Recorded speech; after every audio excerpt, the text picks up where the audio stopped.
Hello friends, welcome to Pallavi TV.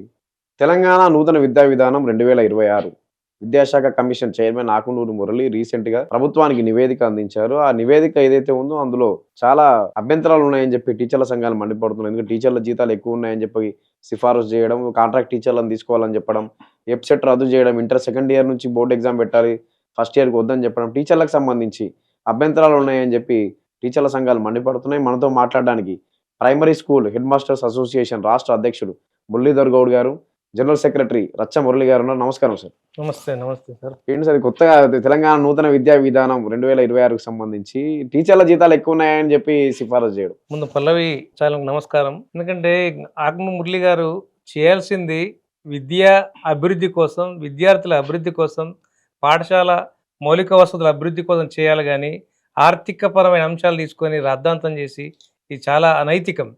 ఎందుకంటే ఆకునూరు మురళి గారు చేయాల్సిందేంది, ఆయన ఒక ఐఏఎస్ ఒక సీనియర్ కలెక్టర్‌గా చేసినారు. ఆయన ఒక సీనియర్ అధికారిగా ఉండి ఎందుకంటే ఉపాధ్యాయుల పట్ల మాట్లాడడం ఇది చాలా ఘోరమైన విషయం. మేము ముక్త కంఠంతో మా యొక్క ప్రాథమిక పాఠశాల పిఎస్హెచ్ఎంఏ సంఘం పూర్తిగా ఖండిస్తున్నాం. జాతీయ విద్యా విధానం ఒకటి ఉంది, నేషనల్ ఎడ్యుకేషన్ పాలసీ. దాన్ని ఇక్కడ అమలు చేయకుండా కొత్తగా విద్యా విధానం తీసుకొస్తామని చెప్పి విద్యాశాఖ కమిషన్ చైర్మన్గా ఆకునూరు మురళి నియమించి ఇది చేశారు. కానీ వీళ్ళు చేసిన సిఫారసులో చాలా వరకు వీటి గురించే ఉన్నాయి. అన్నీ ఎందుకంటే కేంద్ర ప్రభుత్వం ఉంది, రాష్ట్ర ప్రభుత్వంలో ఎందుకంటే ఆయన చేయాల్సిన ఏం చేయాలి, కేంద్ర ప్రభుత్వం ఏ విధంగా సూచిస్తుంది, ఎన్సీఆర్టీ ఉంది, ఎస్సీఆర్టీ ఉంది, విద్యాపరమైన అంశాలు విద్యావేత్తలకు ఇవ్వాలి. కానీ ఒక సీనియర్ ఐఏఎస్కి ఇచ్చి ఈ వ్యవస్థను చాలా అవస్థలు చేస్తుందని మేము కోరుతున్నాం.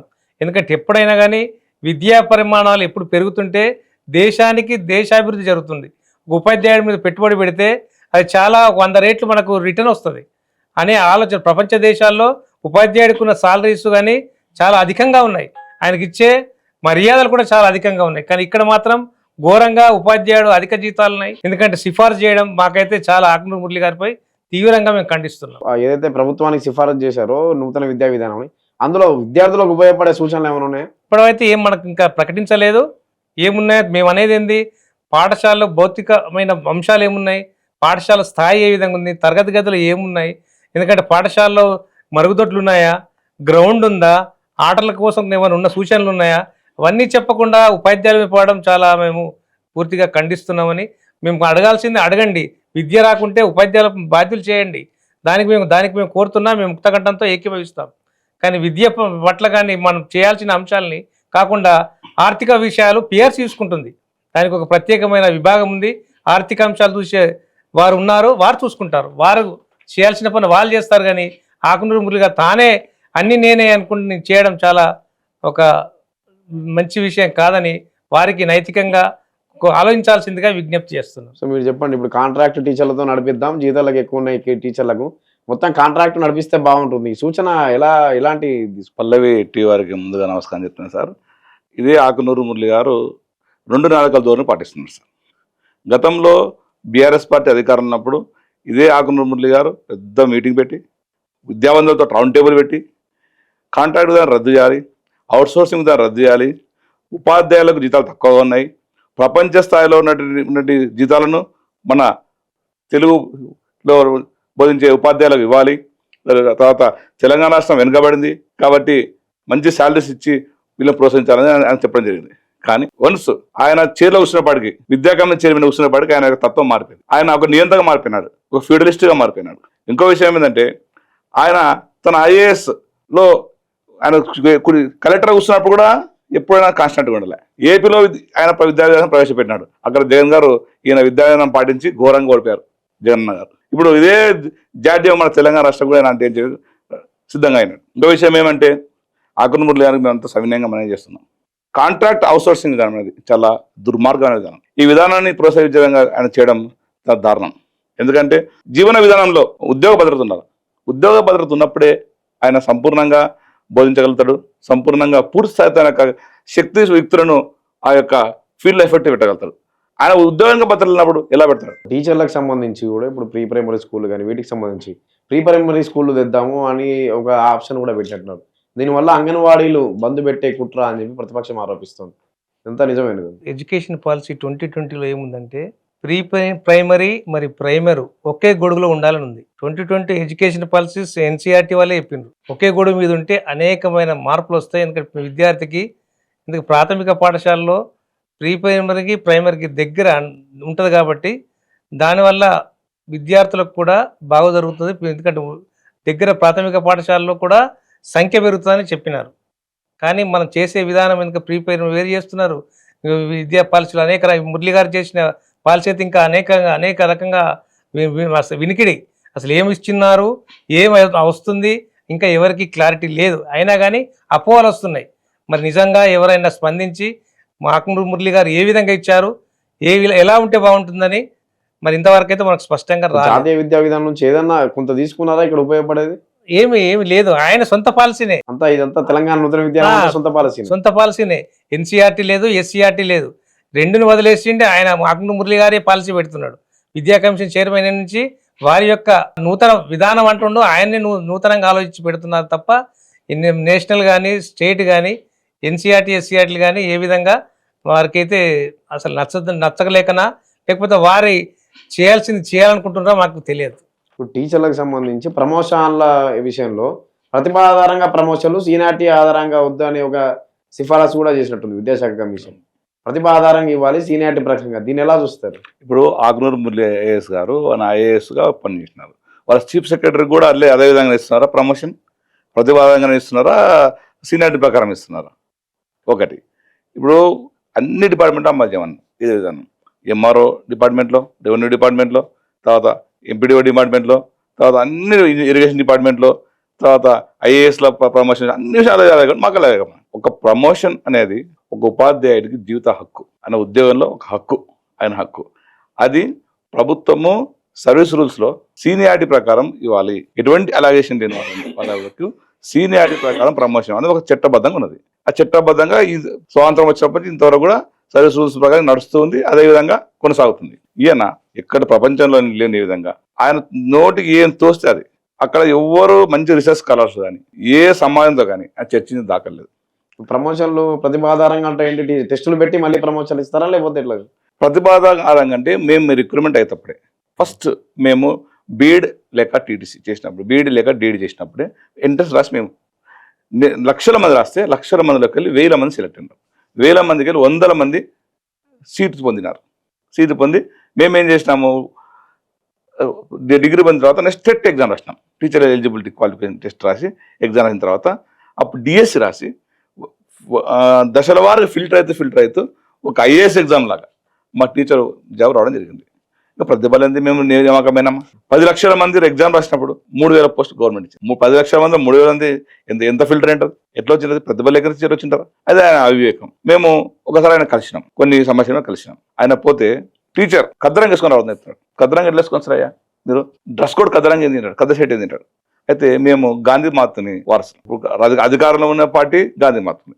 తర్వాత మేము మెజార్టీ ఈ కద్దరు డ్రెస్ వేసుకున్న వల్ల చేనేత కార్యక్రమం ప్రోత్సహించడం సార్ అంటే నేను చెప్పుకోను. టీచర్కి ఒక డ్రెస్ కోడ్ ఉంటుంది, ఆ డ్రెస్ కోడ్ పాటించాను. టీచర్ డ్రెస్ కోడ్ ఏంటి? స్కూల్ డ్రెస్ మేము ఆయన స్కూల్ డ్రెస్ ఉంటుంది తెలియదు నాకు. మేము వెళ్ళి కలిసినప్పుడు టీచర్ డ్రెస్ కోడ్తో రావాలి అంటే మేము స్కూల్ డ్రెస్ వేసుకొని రావాలి, మాకు అర్థం కాలేదు. దాని గురించి మాకు 15 నిమిషాలు మాట్లాడాను. మాకు ఆయన ఇచ్చిన సమయం 45 నిమిషాలు, దాంట్లో 15 నిమిషాలు దీని గురించి మాట్లాడాను. మేము ఏ సలహా ఇచ్చినా తీసుకొని రెడీ లేడు. ఆయన ఏం చెప్పాలో చెప్తున్నాడు, చెప్పి పంపిస్తున్నాడు. నేను ఒక స్కూల్ కూడా మోడల్ స్కూల్ తీసుకున్నాను, దాని ప్రకారం ఫాలో కానీ వెళ్ళండి, చూడండి, ఫాలో కానీ. మోడల్ స్కూల్ అంటే ఇప్పుడు 100 తెలంగాణ పబ్లిక్ స్కూల్ రంగారెడ్డి జిల్లా ఆరుట్ల తరహాలో 100 తెలంగాణ పబ్లిక్ స్కూల్ ఏర్పాటు చేయాలని చెప్పి దీనివల్ల లాభం ఉందా?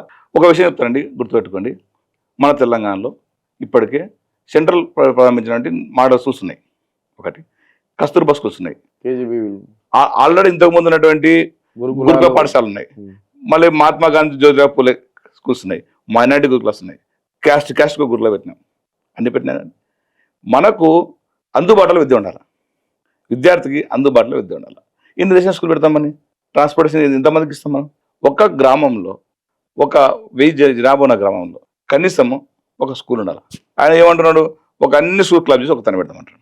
అన్ని స్కూల్స్ ఒక ట్రాన్స్పోర్టేషన్ పెడతాం. గ్రామీణ ప్రాంతాల్లో ఆడపిల్లల్ని బయటకు పంపిణీ ఒప్పుకోరు ఫస్ట్. అది ఇంకా మనకు పూర్వకాలం నుంచి ఆ ట్రెండ్ ఇంకా మైండ్ సెట్లో ఉంది, పెద్ద మనుషుల మైండ్ సెట్లో. పేరెంట్స్ ఏమనిస్తారంటే ఆడపిల్లను దూరం పంపిస్తే ఇబ్బంది అవుతున్న ఉద్దేశంతో ఊర్ల గ్రామాలను చదువుకుంటున్నారు. దగ్గరలో చదువుకుంటారు. అది కాబట్టి ఆ యొక్క అందుబాటులో విద్యాన్ని పోగొడుతున్నాడు, ఆ యొక్క నినాదాన్ని తీస్తున్నాడు. అప్పుడు మనకు చంద్రబాబు నాయుడు గవర్నమెంట్ ఉన్నప్పుడు కిలోమీటర్ స్కూల్ పెట్టినాం, కిలోమీటర్ స్కూల్ పిలిచి స్టార్ట్ చేసినాం. దాదాపు అంటే ఒక ఆపిటేషన్ 3 స్కూల్ స్టార్ట్ చేసినాం. ఎందుకంటే విద్యార్థికి 1 కిలోమీటర్ నడవలేడు కాబట్టి అందుబాటులో ఉన్న విద్య ఉండాలని అప్పుడు కొత్త స్కూల్స్, మంచి బిల్డింగ్స్, టీచర్స్ రిక్రూట్మెంట్ చేసి మనం 2001, 2002, 2003, 2006, 2009 టీచర్లను రిక్రూట్మెంట్ చేసి మనము నియామకం చేయడం జరిగింది, స్కూల్స్ నడపడం జరిగింది. ఇప్పుడు ఏమంటారు ఆయన, స్కూల్స్ అని క్లబ్ చేద్దామంటారు, స్కూల్స్ అని క్లబ్ చేద్దామంటారు. సరే స్కూల్ క్లబ్ చేద్దాం కరెక్టే, మరి పిల్లలు రావాలికి గ్రామీణ ప్రాంతంలో కొంచెం పిల్లలు రావాలా. గతంలో ఈ విధానం ఉంటేనే స్కూల్స్ అన్ని దూరం ఉంటేనే వద్దని మనం దగ్గర తీసుకొచ్చినాం, స్కూల్ దగ్గర తీసుకొచ్చినాం. 5 కిలోమీటర్ నుంచి కిలోమీటర్ స్కూల్ తీసుకొచ్చినాం. మళ్ళీ రివర్స్ అంటే ఏం జరుగుతుంది అని ఏం ఆలోచిస్తున్నాడు. కనీసం ఈ యొక్క విద్యా విధానం ప్రవేశపెట్టేటప్పుడు ఒక ఉపాధ్యాయ సంఘం చర్చించినాడు. ఇప్పుడు ఎవరితో చర్చలు జరపలేదా విద్యా విధానానికి సంబంధించి? మరి ఈ కమిటీ ఎవరి అంశాలను దేని స్టడీ చేసి సిఫారసులన్నీ చేసింది? ఆకునూరు మురళి గారు ఏ యొక్క ప్రాథమిక పాఠశాలలు కానీ, ఉన్నత పాఠశాల విద్యావంతులను కానీ, వెనుక సంఘ నాయకులను కానీ, ఉపాధ్యాయ సంఘ నాయకులను కానీ, ఏ విధమైన నైపుణ్యం కలిగిన ఎందరో మేధావులు ఉన్నారు ఇక్కడ విద్యాపరంగా, మేధావులను కూడా సంప్రదించిన దాఖలు కూడా ఎక్కడ లేవు. వారు ఏంటంటే వాళ్ళు పోయి కొన్ని స్కూల్స్ పర్యవేక్షించారు, ఆ స్కూల్లో ఏం చేసినారు, ఏం చూసినారు కూడా మాకు ఇంకా క్లారిటీ లేదు. మేము అడిగేది ఒకటే వారికి, అయ్యా మీరు పాఠశాలలు బాగుపడాలంటే వీరు ప్రభుత్వ పాఠశాలకు వచ్చేది చాలా చాలా పూర్తిగా విద్య పట్ల ఆసక్తి లేదు తల్లిదండ్రులకు. వాళ్ళకి ఏంటంటే పనికి పోవడానికి పాఠశాలకు పంపిస్తున్నారు తప్ప వారు పాఠశాలకు చదివించాలని కాదు. పాఠశాలకు వస్తే భోజనం పెడుతున్నాము, పాఠశాలకు వస్తే పాఠ్యపుస్తకాలు ఇస్తున్నాం, పాఠశాలకు వస్తే బట్టలు ఇస్తున్నాం, పాఠశాలకు వస్తే స్కాలర్షిప్లు ఇస్తున్నాం. ఎందుకంటే ఇవన్నీ విషయాలు తల్లిదండ్రులకు కూడా తెలియదు చాలామంది. ఇప్పుడు మా దగ్గర కొత్త పాఠశాలలో కొత్త విధానాలు వస్తున్నాయి. ప్రభుత్వం ఏ విధంగా సాయం చేద్దాం విద్యార్థులకు ఆలోచించాలి కానీ ఉపాధ్యాయుల మీద పడి ఉపాధ్యాయుల వేతనాల గురించి మాట్లాడడం కానీ చాలా ఇది విడ్డూరంగా ఉందని మా యొక్క ఆవేదన, ఇంకా ఆక్రోశం సార్. ఇప్పుడు ఈ కమిషన్ రిపోర్ట్ ఏదైతే ఉందో ఇందులో బ్రేక్ఫాస్ట్, అల్పాహారం, పాలు అవి కూడా ఉన్నాయి కదా? ఉన్నాయి. దానికి మేము ఏకీభవిస్తున్నాం. అల్పాహారం పెట్టండి, అన్ని రకాల మేము ఏకీభవిస్తాం. కానీ విద్యార్థులకు లాభమయ్యే విధంగా ఉంటే మేము దేనికైనా మేము స్వాగతిస్తాం. అల్పాహారం పెట్టండి, మధ్యాహ్నం పోయి పెట్టండి, రాగి జావ వేయండి, ఇంకా పోయేటప్పుడు ఇంకా అల్పాహారం ఇంకా ఆల్రెడీ సీఎం గారు బ్రేక్ఫాస్ట్ ప్రకటించారు. గతంలో కేసీఆర్ ప్రవేశపెట్టినాడు, ఒక రోజు నడిపినాడు, తర్వాత అది ఎలక్షన్ కోడ్ ఆపేసినాడు. మళ్ళీ సీఎం బ్రేక్ఫాస్ట్ పెట్టాలని ఆయన సిద్ధంగా ఉన్నారు. మేము ఒక్కటే చెప్తున్నాం అంటే ఈ యొక్క భారతదేశంలో మంచి విద్యా ప్రమాణాలు రాష్ట్రం కేరళ. మీరు కేరళ దీని గురించి స్టడీ చేశారా? ఇంకొక విషయం, కనీసం ఒక ప్రాథమిక పాఠశాల వెళ్ళారా? ఒక అంగన్వాడీ మీరు సందర్శించారా? ఎన్ని మీరు ఉన్నత పాఠశాల సందర్శించారు? ఎంతమంది టీచర్తో మీరు మాట్లాడారు? ఎంతమంది మేధావులతో మీరు మాట్లాడారు? ఎంతమంది ఉపాధ్యాయ సంఘాలతో మీరు మాట్లాడారు? ఈ విధానం ప్రవేశపెడతారు, ఏకపక్షంగా ప్రవేశపెట్టిన కరెక్ట్. మరి ఎవరిని సంప్రదించకుండా, ఎవరిని ఏ స్కూల్కు వెళ్ళి సందర్శించకుండా, స్టడీ చేయకుండా ఇటువంటి రిపోర్ట్ ఎందుకోసం? ఆయన స్వయం ప్రకటన మేధావి, అనంతగా మేధావిగా ప్రకటించుకున్నారు ఆకునూరు మురళి గారు. ఆయన తనంతా స్వతంగా మేధావిగా ప్రకటించుకున్నారు. ఇదే ఆకునూరు మురళి గారు అసెంబ్లీ ఎన్నికల ముందు చాలా మందిని కూడగట్టడం, తెలంగాణలో విద్యాన ప్రమాణాలు పడిపోతున్నాయి, వీటన్ని గురించి మాట్లాడిన వ్యక్తి కదా. ఎలా ఉంటుంది అంటే వీళ్ళ స్ట్రాటజీ ఎలా ఉందంటే, కేసీఆర్ గారు గవర్నమెంట్ ఇదే అంశాల మీద పెద్ద ఎత్తున విమర్శించారు. ఎట్లా విమర్శించారంటే ఆయన ఒక మీకు బస్ యాత్ర ఫ్లెక్సీ పెట్టుకుని బస్ యాత్ర చేసినట్టున్నాడు, అన్ని ఊళ్ళు తిరిగి అన్ని ప్రాంతాల్లో తిరిగి. ఆ స్పీచ్ ని ఆయన ఒకసారి వింటే బాగుంటుంది మళ్ళీ, ఎందుకంటే తను చెప్పిన స్పీచ్ కదా, తనే ఒకసారి వింటే బాగుంటుంది అనుకుంటున్నాం. ఆ స్పీచ్ విని ఈ రివైజ్ పెట్టి పక్కన పెట్టుకోమనండి, 2 చూడమండి, తను చెప్పిన మాటలే 2 ఇదే చూసుకోమనండి. ఇంకో విషయం ఏమంటే, ఇప్పుడు ప్రీ ప్రైమరీ స్కూల్స్ అంటున్నాడు. ప్రీ ప్రైమరీ స్కూల్స్ ఏం చెప్తున్నాడు, ఒకే ఆవరణలో పెట్టంటున్నాడు. అంటే ప్రీ ప్రైమరీ స్కూల్ అనేది ఒక ఆవాస ప్రాంతం నుంచి ఒక 8 కిలోమీటర్ల దూరంలో స్కూల్ ఉంటుంది. 3 సంవత్సరాల పిల్లవాడు 8 కిలోమీటర్ జర్నీ చేయగలుగుతాడు ఉదయం లేసి, మళ్ళీ అప్పుడు ఎట్లా డ్రాప్ చేయాలి సాయంత్రం? అంటే ఉదయం పిల్లగాడు 8:30కు వచ్చిన పిల్లోడు సాయంత్రం 6 గంటలకు ఇంటికి పోతే 3 సంవత్సరాల పిల్లలు ఉండగలుగుతాడా? ఇప్పుడు మనం చైల్డ్ కేర్ సెంటర్స్ పెట్టినాం సిటీలో, పట్టణంలో నడుస్తున్నాయి, అంగన్వాడీ సెంటర్ నడుస్తున్నాయి. ఏం చేస్తున్నాం, పిల్లోని ఉదయం తీసుకొచ్చి మధ్యాహ్నం 12 పంపిస్తున్నాం, మధ్యాహ్నం ఇంటికి పంపిస్తున్నాం పిల్లోని. ఎందుకు?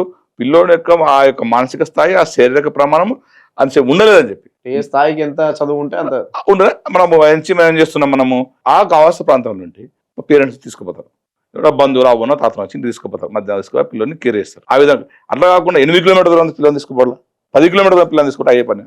ఇవన్నీ ఎలా చేసి అర్థం కాదు. అంత పెద్ద ఐఏఎస్ చదివిన వ్యక్తి, మేధావి, సామాజికవేత్త, మరి ఇవన్నీ చైల్డ్ సైకాలజిస్ట్ అయినా ఇంకోటి, నేను స్వయంగా చెప్పుకున్న చైల్డ్ సైకాలజిస్ట్ చెప్పుకుంటాడు.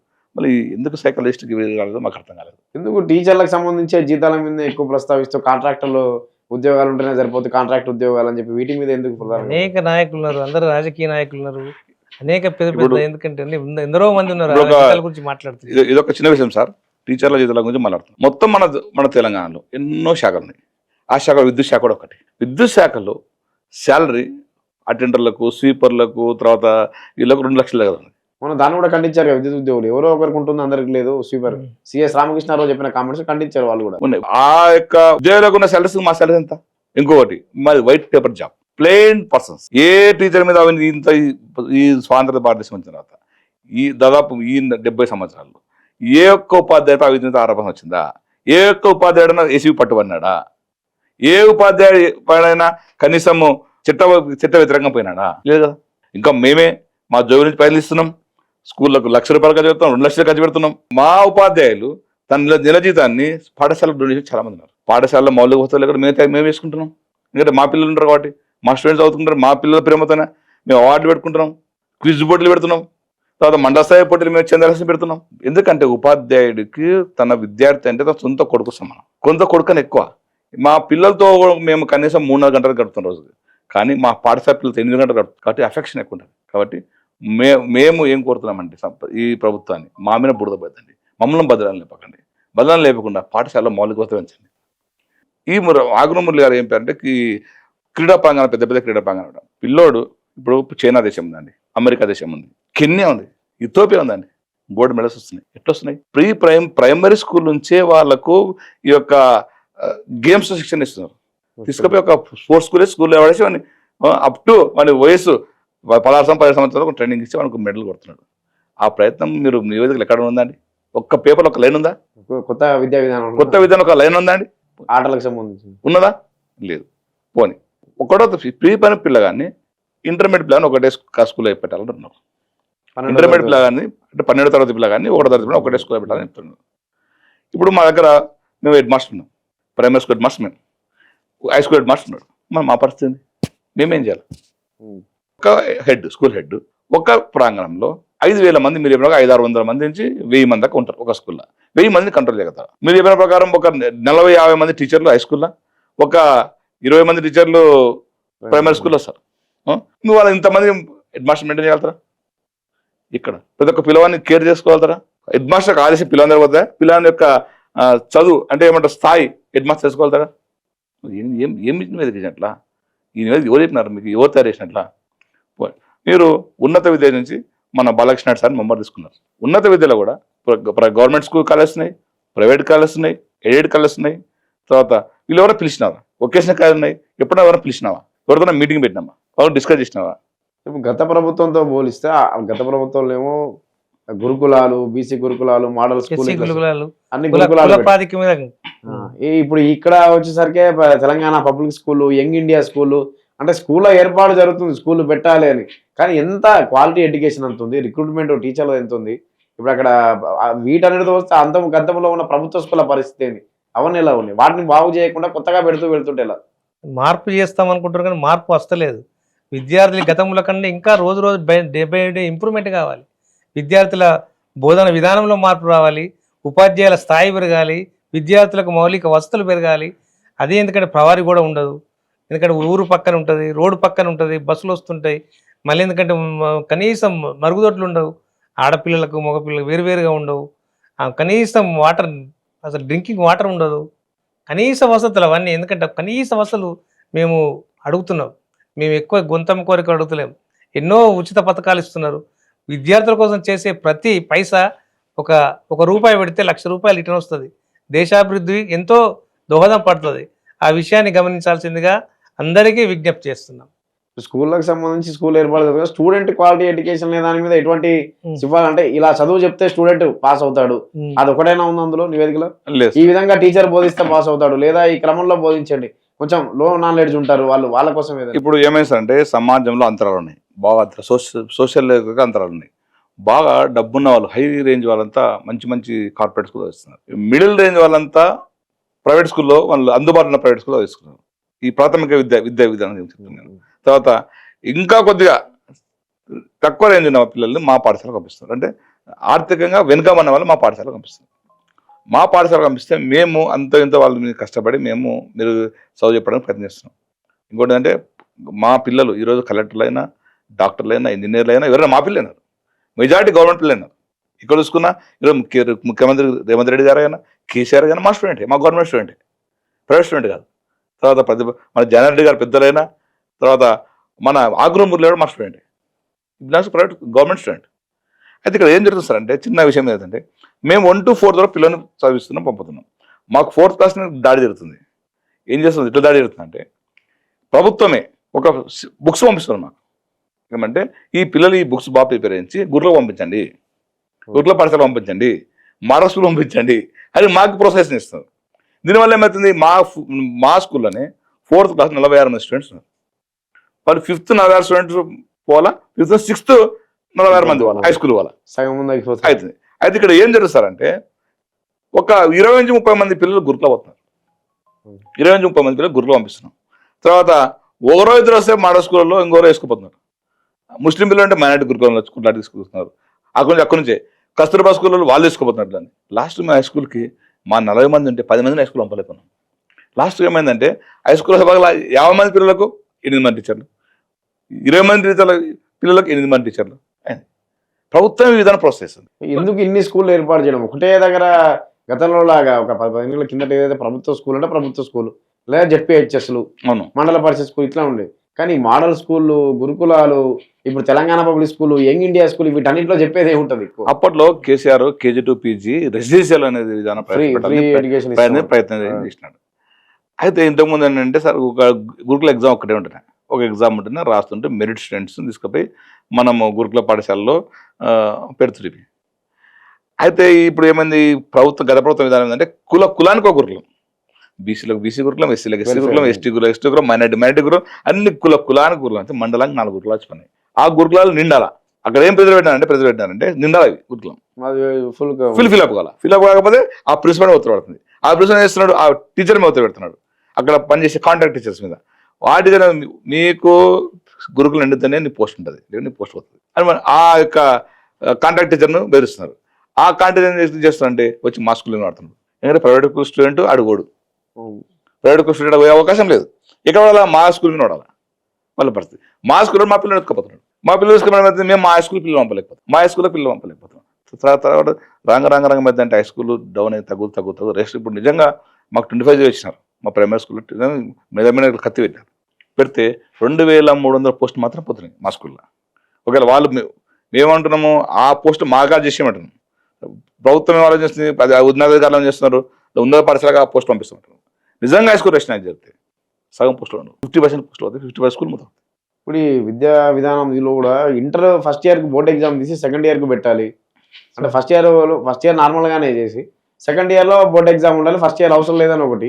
ఇంటర్ ఉత్తీర్ణత శాతం కూడా 35 నుంచి 45. అంటే ఇప్పుడు తక్కువ అంటే ఉద్దేశం ఏంటంటే బడుగు బలహీన వర్గాలు, అట్టడుగు స్థాయిలో విద్యా పట్ల ఉన్నవాళ్ళు ఇప్పటికే చాలా చదువుకు దూరమై ఉన్నారు. 35% ఇస్తేనే వారు చదవలేక పాస్ అవ్వడం కాకుండా అతి కష్టం మీద పాస్ అవుతున్నారు. వారికి ఇంకా అందుబాటులో ఉంచొద్దనే ఉద్దేశమా, లేదా మరి పేద బడుగు బలైన విద్యార్థులకు మరి విద్య అందద్దా అని మాకు అర్థమవుతలేదు. అంటే 35% ఉంటేనే ఇన్ని అవస్థలు అవుతున్నాయి అందరికీ తెలుసు. మరి 45% చేస్తే ఎలా ఉంటుంది అంటే డబ్బున్న వాడికే అన్నీ కావాలి, పేదవాడికి ఏమి విద్య రావద్దు, ఏ పని చేయాలో అదే పని చేయాలి అనే ఉద్దేశమా నాకు అర్థమవుతలేదు. ఇప్పుడు ఈ సెకండ్ ఇయర్ లో బోర్డ్ ఎగ్జామ్ ఫస్ట్ ఇయర్ వద్దాం అంటే కూడా ఎడ్యుకేషన్ ప్రమాణాలు పడిపోతాయి. ఎవరి కాలేజీలో వాళ్ళు రాసుకుంటే ఎగ్జామ్ ఎలా అవుతుంది? ఇలా కాదు, అది తప్పు. ఏ ఇయర్కి ఆ ఇయర్ ఎగ్జామ్ ఉండాలి, ఎప్పటిదప్పుడు ఉంటేనే ఈ రాయడం. పిల్లలైతే ఇంకా చాలా సోమరులు అయిపోయి విద్య పట్ల ఇంకా ఆసక్తి కోల్పోతారు. అందుకే చెప్తున్నాం అంటే ఆ యొక్క ఇంటర్మీడియట్ ఎడ్యుకేషన్ పాలసీ ఇంటర్మీడియట్ వాళ్ళ గురించి డిస్కస్ చేసేది. ఆ ఇంటర్మీడియట్ లెక్చరర్లను, ఆ ఇంటర్మీడియట్ ప్రిన్సిపల్లను, తర్వాత ఆ రంగంలో పనిచేసే సంఘాలను అందరూ ఇన్వాల్వ్ చేసింటే బాగుంటున్నాయి. అయితే ఇంకో విషయం ఏంటంటే రేవంత్ రెడ్డి గారు మంచి సొల్యూషన్ చేసినారు. స్కిల్ ఇండియా అనేది దానికి యూనివర్సిటీ తెచ్చాడు. అది ఏం చెప్పారు, అన్ని మండలాలకు కూడా ఈ స్కిల్ ఇండియా యూనివర్సిటీ స్కూల్స్ వస్తాయని చెప్పారు. ఇంటర్మీడియట్ లెవెల్లో తర్వాత డిగ్రీ లెవెల్లో స్కూల్స్ పెడతాం ఎందుకంటే నిజంగా కూడా చదువుతున్నారు పిల్లలు. చాలా మంది డిగ్రీ చేసిన పిల్లలు రోడ్ల మీద తిరుగుతున్నారు స్కిల్ లేక ఆ యొక్క విధానం కూడా దీనిలో ప్రవేశపెట్టేది.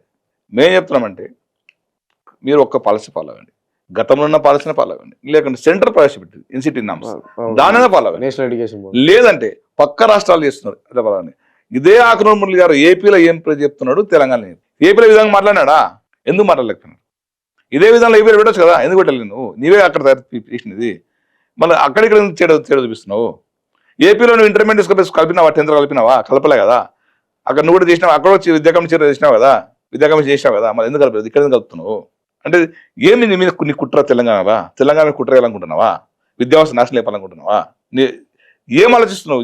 నీ వ్యక్తిగత ప్రయోజనం ఏమున్నది దీనిలో? సమాజ ప్రయోజనం వ్యక్తిగత ప్రయోజనం ఉండాలా? బీఆర్ఎస్ హయాంలో క్వాలిటీ ఎడ్యుకేషన్ ప్రమాణాలు పడిపోయాయి, విద్యా ప్రమాణాలు అని చెప్పి ఆకునూరు మురళి సహా చాలా మంది విద్యావేత్తలు ఇవన్నీ నిరసనలు ఆందోళనలు చాలా జరిగాయి.